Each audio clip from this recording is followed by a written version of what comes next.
హల్లెలూయా యేసు ప్రభున్ ఎల్లరు స్తుతించుడి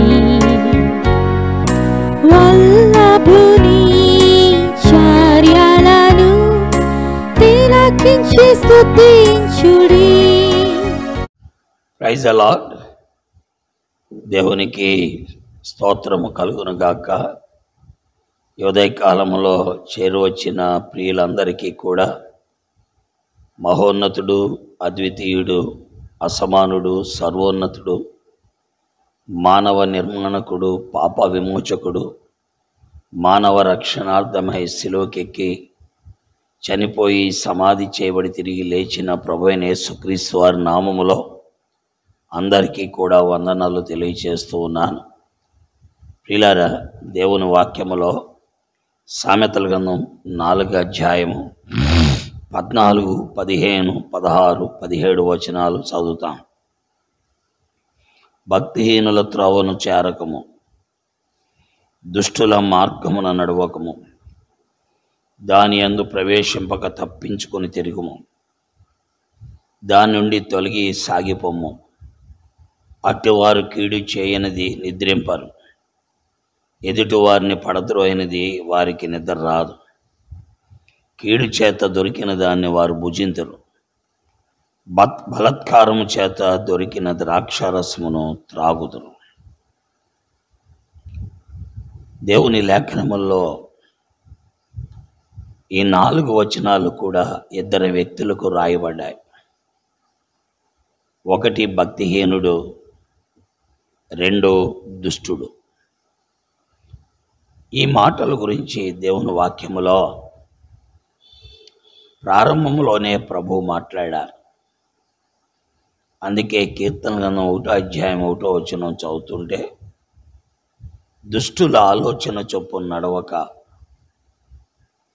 పాపుల మార్గమున నిలవక, అపహాసకులు కూర్చుండు చోట కూర్చుండక అని వ్రాయబడి ఉంది. లేఖనాలు ఎంతో విలువైనటువంటివి.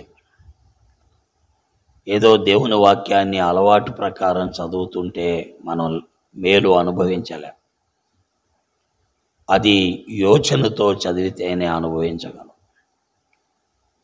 ఈ లేఖనాల్లో ఇప్పుడు 4వ అధ్యాయం 14వ వచనం, 15, 16, 17 వచనాల్లో భక్తిహీనుల గురించి, దుష్టుల గురించి చెప్పాడు. అలాగే భక్తిహీనుల యొక్క ప్రక్రియలు ఎలాగుంటాయో కూడా చెప్పాడు. దానివల్ల కలిగే నష్టాలు కూడా చెప్పాడు. దేవుని వాక్యములో మనం చూస్తున్నాం. ప్రభువు మాట్లాడే మాట ఏంటంటే, భక్తిహీనుల త్రోవను చేరకము, దుష్టుల మార్గమున నడవకము. ఒకవేళ అలాంటిది నీకు సంభవిస్తే దాని యందు ప్రవేశింపక తప్పించుకొని తిరుగు. అలాంటి త్రోవ ఏదన్నా దొరికిందనుకో, భక్తిహీనుల త్రోవ, తప్పించుకొని తిరుగు. ఒకవేళ దుష్టుల మార్గం కనపడింది అనుకోండి, దాని నుండి తొలగి సాగిపోము. ఎందుకని? అట్టివారు కీడు చెయ్యనిదే నిద్రించరు. భక్తిహీనుడు దుష్టుడట, కీడు చెయ్యనిదే నిద్రించడట, ఎదుటి వారిని పడద్రోయనిదే వారికి నిద్ర రాదు. కాబట్టి భక్తిహీనుడు దుష్టుడికి ఉండే లక్షణం ఏంటంటే, కీడు చేస్తాడు, ఎదుటి వాడిని పడద్రోస్తాడు. ఈ 2 చేయకపోతే వాళ్ళకి అసలు నిద్రే రాదట. దేవుని వాక్యములో మనం చూస్తున్నాం. 17వ వచనం, కీడు చేత దొరికిన దానిని వారు భుజింతురు. అంటే భక్తిహీనుడు, దుష్టుడు కష్టపడి సంపాదించిన దాన్ని భుజించడు, అక్రమముగా సంపాదించిన దాన్ని భుజిస్తాడు. మోసము చేతను, అక్రమము చేతను, అజ్ఞానము చేతను సంపాదించిన దాన్ని భుజిస్తాడు. బలత్కారము చేత దొరికిన ద్రాక్షారసము త్రాగుతారు. కాబట్టి ప్రియులారా, గ్రహిద్దాం. అందుకే భక్తిహీనుల త్రోవన చేరకు, దుష్టుల మార్గమున నడవద్దు అన్నాడు. దేవుని వాక్యములో 19వ వచనం మనం చూస్తుంటే 4వ అధ్యాయంలో భక్తిహీనుల మార్గము గాఢాంధకారమయం, తాము దేని మీద పడినది వారికి తెలియదు. కాబట్టి ప్రియులారా, దుష్టులు భక్తిహీనుల యొక్క పరిస్థితులు గాఢాంధకారమయము, తాము దేని మీద పడినది వారికి తెలియట్లా. ఎంతో భయంకరమైన దుస్థితి. కాబట్టి ప్రభు బిడ్డలైన మన జీవితాల్లో దీన్ని గ్రహించి, దీన్ని గుర్తెరిగి ప్రభు పాదాల దగ్గర సాగిలపడదాం, ప్రభువుకు అప్పగించుకుందాం, ప్రభు వాక్యానికి లోబడదాం. దేవుడు చెప్పే ప్రతి మాట కూడా విలువైనదే.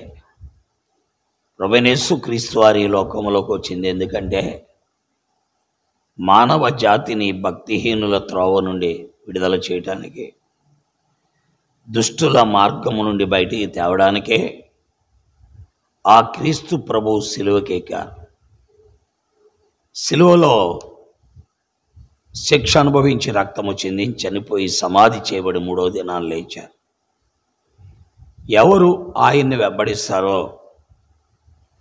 వారు ఆ భక్తిహీనుల మార్గాన్ని తప్పించుకొని తిరుగుతారు, ఆ దుష్టుల దారిని తొలగి సాగిపోతారు. వారి జీవితంలో అక్రమానికి దూరం అయిపోతారు, పాపానికి దూరం అయిపోతారు. కాబట్టి గుర్తెరిగి గ్రహించి ప్రభుని యేసు ప్రభు దగ్గరికి వద్దాం.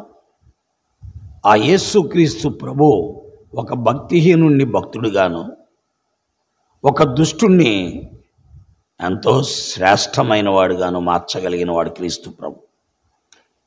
ఆలోచించి ప్రభు నమ్ముదాం, ప్రభు యొద్దకు వద్దాం, ప్రభు సహాయము చేస్తారు. ప్రేమ కలిగిన తండ్రి, పరిశుద్ధుడైన మా దేవా, నీ వాక్యము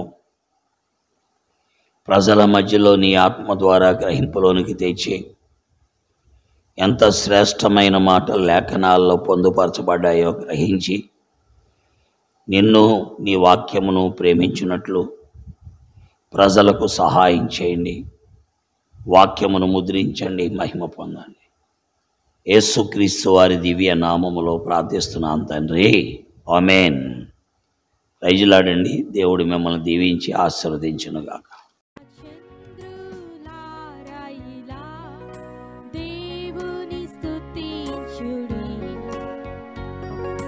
హృదయమును వెలిగించిన యేసుని స్తుతించుడి.